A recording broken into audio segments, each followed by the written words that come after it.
দেখছে কিরকম ভিড় অবৈধ কাজ করে এন দেখছোকা এন দেখছোকা দেখছোকা এন দেখছোকা এন দেখছোকা ওকে বেলা রে তুই পিরোজপুরের মঠবাড়িয়ায় হোটেল মঠবাড়িয়াতে ঘটে গেছে এক উত্তেজনাপূর্ণ ঘটনা।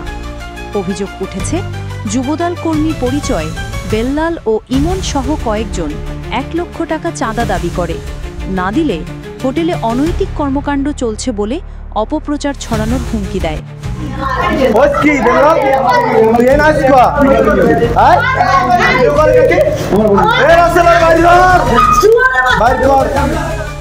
গত বুধবার রাত 9:30টার দিকে সাংবাদিক মুর্তুজা হোসাইন ও হোটেল মালিক সুমি বেগম হোটেলে অবস্থান করছিলেন।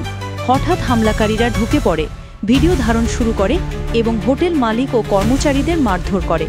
পরে স্থানীয়দের প্রতিরোধ ও পুলিশের হস্তক্ষেপে পরিস্থিতি নিয়ন্ত্রণে আসে।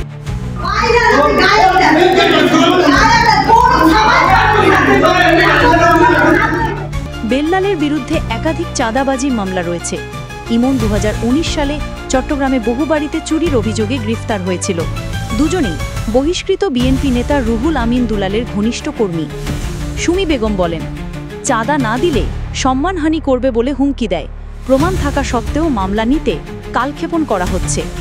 সাংবাদিক মুর্তুজা হোসাইন বলেন, সাংবাদিকদের সাথেই যদি এমন হয় তাহলে সাধারণ মানুষ কতটা নিরাপদ? থানার ওসি আব্দুল্লাহ আল মামুন জানান, লিখিত অভিযোগ পেয়েছি, আইনি প্রক্রিয়া চলছে।